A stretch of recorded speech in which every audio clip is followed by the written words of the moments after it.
A séance was held in the great house of Collinwood, a séance which sent Victoria Winters back on an uncertain and frightening journey to the past, back to the Collins family who lived in the year 1795. Sadness and fear pervade the old Collins mansion on this day. There's been a duel between two men. One of them has been mortally wounded. There are those in the house who believe that witchcraft is at work here, and they have taken steps to see that the witch is found and destroyed.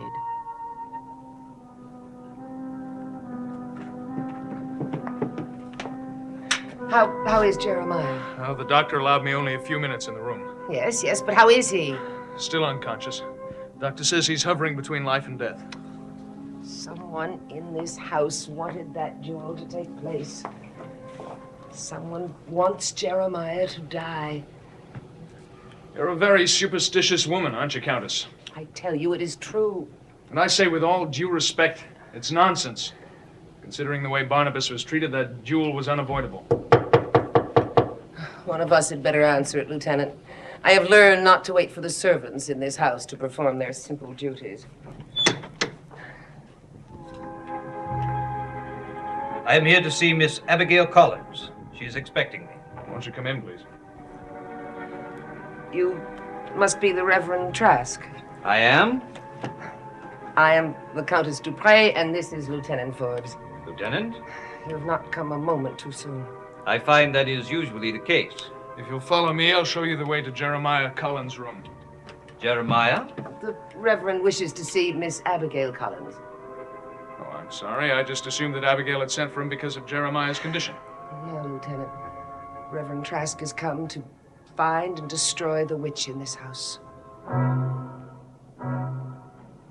Countess, may I ask by whose authority this gentleman has come here? By the authority vested in me by the Almighty. The Almighty. Well, forgive me, Mr. Trask, but what church do you represent? I have my own congregation in Salem. You didn't answer the question. He is not here to answer questions, but to ask them. In other words, the Reverend is a self-appointed cleric and has not been ordained by any church at all. I have been asked to come here by Miss Abigail Collins to exorcise a witch, and that is what I intend to do. Kindly tell Miss Collins that I am here.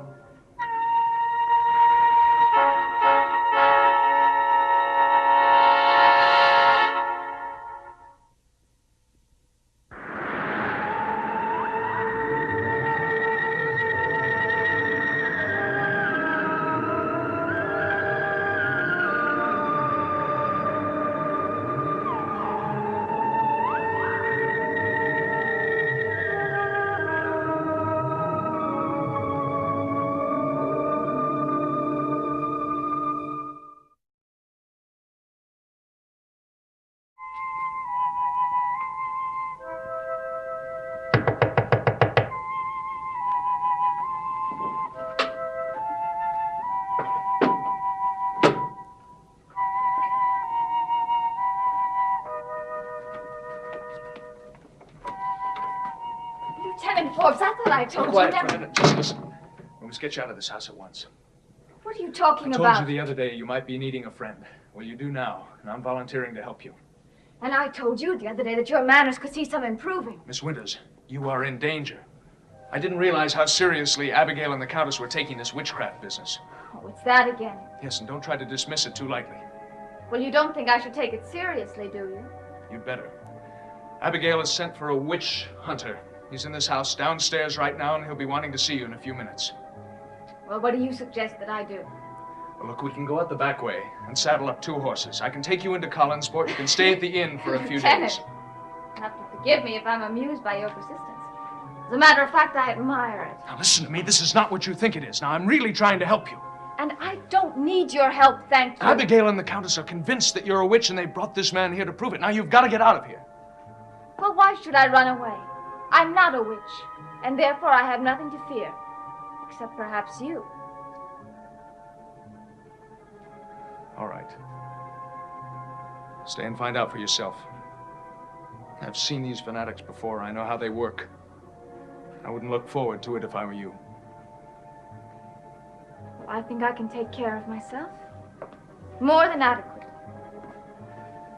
Perhaps. But I wouldn't count on it.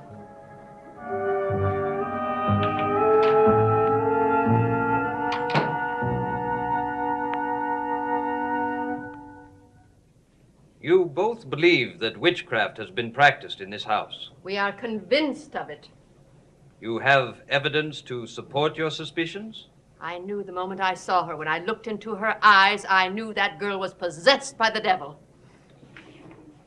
I personally would accept your judgment, Abigail, but we shall need something more substantial than one person's word, however trustworthy that word may be.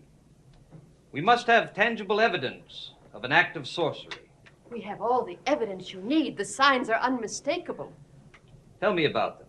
We have witnessed strange afflictions which doctors of medicine could not explain, and mysterious disappearances. Disappearances? My brother Joshua was standing right there over a week ago. Jeremiah was in the room with him, when suddenly Joshua disappeared in thin air, and in his place was a large black cat. She had used black magic and changed him into a cat. Then days later, I saw the cat upstairs in her room. Suddenly, the cat gave a terrible scream and was surrounded by smoke. And when the smoke cleared, there was Joshua come back to us. And the cat was nowhere to be seen. No one can tell me that my brother was not the victim of a witch's evil ways. I agree with you, Abigail. And I share your conviction that we must act quickly. I should like to question this young woman you suspect. What is her name? Her name is Victoria Winters.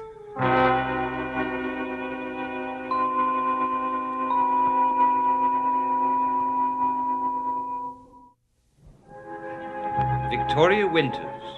She is not a member of the family. She was employed about 2 weeks ago as Sarah's governess. I warned my brother Joshua not to let her in the house, but he refused to listen to me. What is all this? Oh, What's Reverend going on here? Trask, this is my nephew, Barnabas Collins. How do you do, sir? How do you do? Aunt Abigail, did I hear you say that you think that Miss Winters is a witch? You did? That's absurd. The girl is no more a witch than I am. That's for Reverend Trask to determine. There is nothing to determine here one way or another. Miss Winters is a very fine young lady. She is efficient and dedicated, and she has endeared herself to almost everyone here in the family. The devil does not always appear to us in the face of evil, Mr. Collins. He sometimes appears in the guise of innocence and purity.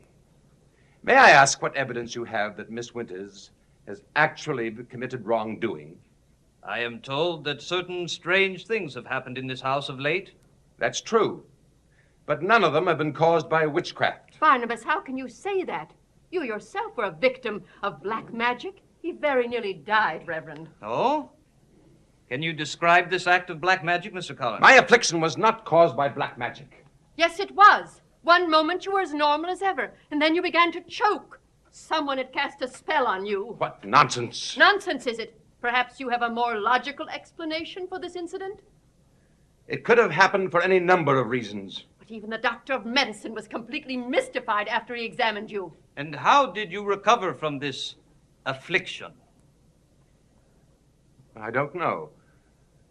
It went away as suddenly as it came. I find that most interesting. Barnabas, how do you account for all the things that have been happening to Josette? How do you account for the strange ways she behaved when the brand appeared on her hand? Brand? What kind of a brand was it, Countess? It was in the form of a pitchfork. A well-known signature of the devil. Who is Josette? Josette Du Prés is my niece. She was engaged to Barnabas. Was engaged? 2 days ago, she ran off with Jeremiah Collins and married him. And I can account for her behavior very simply, Countess. Her action was not the result of witchcraft. It was the result of a deficiency in her own character. She is a fickle and deceitful woman. That is not true, Barnabas. Do you admit this, in spite of what's happened? I realize you are her own flesh and blood, but at least do me the courtesy of admitting the facts honestly. We do not know the facts yet. She and Jeremiah betrayed me. That is an indisputable fact. Barnabas, I told you the day I arrived here that there was an evil woman in this house. And what has happened since has convinced me that I was right. Mr. Collins, from all that I have heard, I am inclined to agree with your aunt. I believe that an evil spirit in some form has invaded this house. And if it is not soon Mr. Trask, you have heard nothing more than the opinions of two women with rather vivid imaginations. Reverend, we're wasting time. I think you should go up and attend to this girl now. Aunt Abigail, I will not allow Miss Winters to be treated in this manner. You are not the master of this house, Barnabas. And you are not its mistress. Now, if you insist upon conducting this minor inquisition, you must consult my father first. He has been consulted, and he has given me free rein to conduct this matter as I see fit. Come, Reverend, I will take you to her room.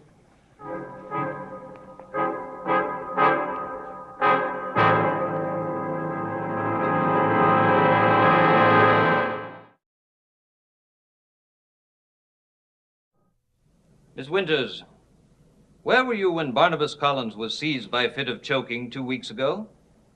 I was here in my room. You know what caused that seizure, don't you?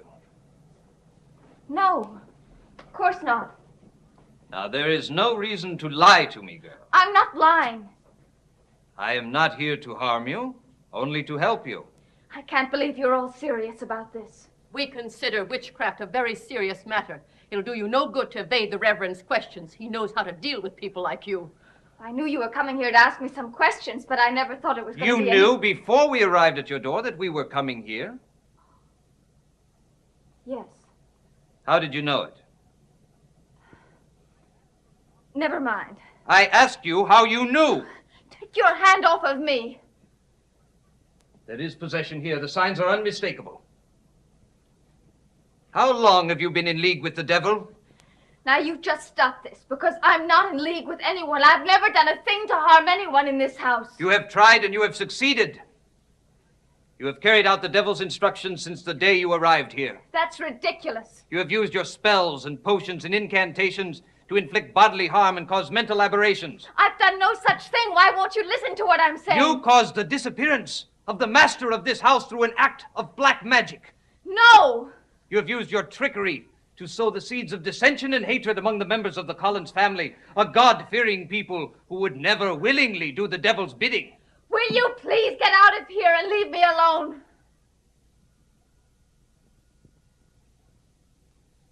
Sit down, girl. My work is far from finished. Abigail, the clothing. Oh, yes.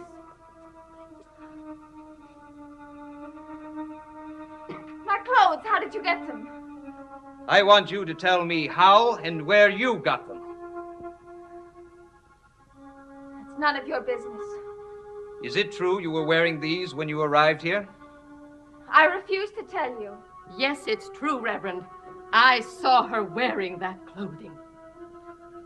No morally minded woman would allow herself to be exposed in clothing as indecent as this. There is nothing indecent about my clothing. Where did you get them? I won't tell you. You will tell me before I'm through with you. What do you mean? You cannot resist the will of God for long, girl. You cannot hide your evil ways from me. I have seen too many others like you. Poor, wretched creatures. Their bodies alive with an evil spirit that is beyond their control. You cannot help what you are.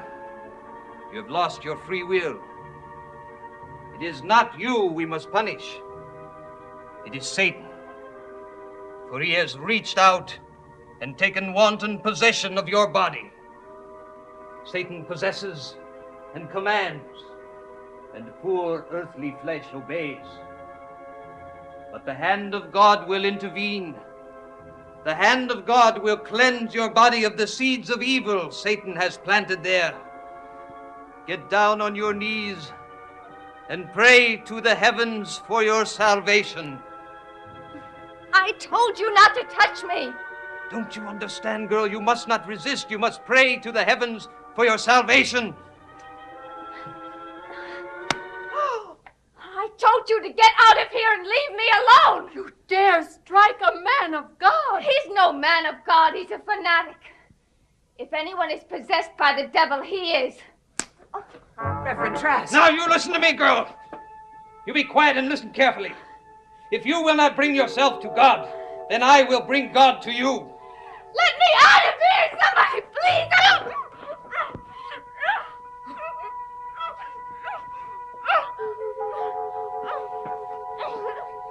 Abigail, I must take her out of this house. Yes. Please get me something to tie her hands. At once.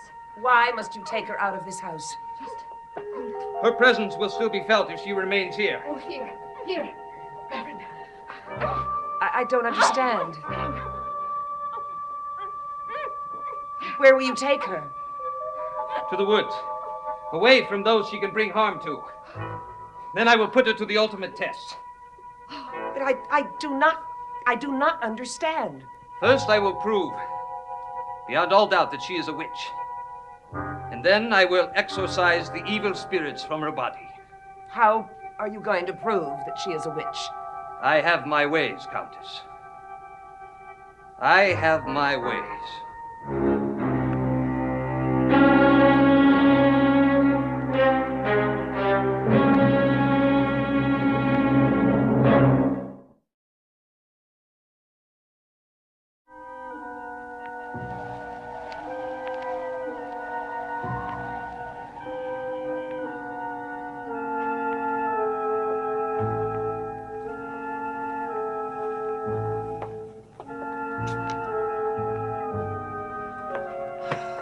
Where has he taken her, and why has he gone so long? I have faith that the Reverend Trask will do his duty as he sees fit. I fail to understand why it was necessary to abduct the poor girl. You question the wisdom of Reverend Trask? I am afraid of what he might do to her. There's no reason to be afraid. I thought he was unnecessarily violent upstairs. Well, he had no choice. You saw the way she behaved. Forgive me, but I think that under the same circumstance, I might have behaved the same way. Tell me, Countess, are you having a change of heart? You don't believe that that girl is innocent? She denied everything so strenuously, Abigail. Well, they always do. It's as Reverend Trask says. They cannot help themselves. I would feel much better if I knew where he is taking her and what he is planning to do to prove her guilt.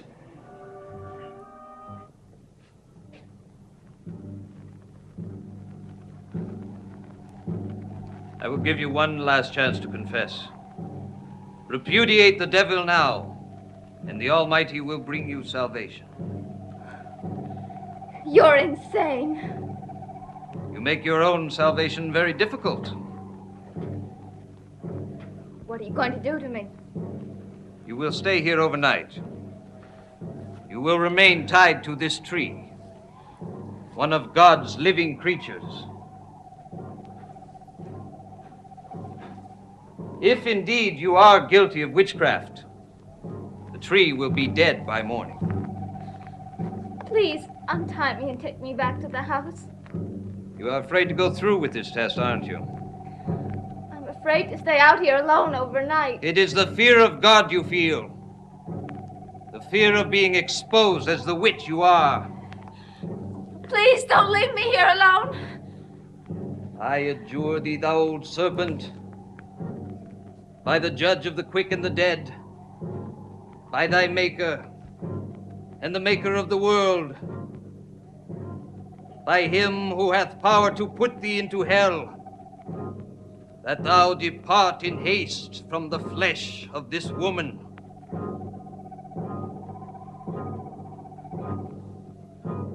Go out, thou seducer.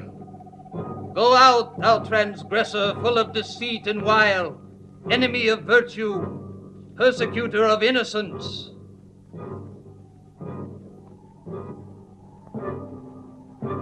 In the name of the Lord, I command thee to cast thyself back into the darkness from whence thee came, and where thy everlasting destruction awaits thee. Somebody, please help me! Please! You may scream the devil's words all you wish, but there will be none to hear you. None but the Lord.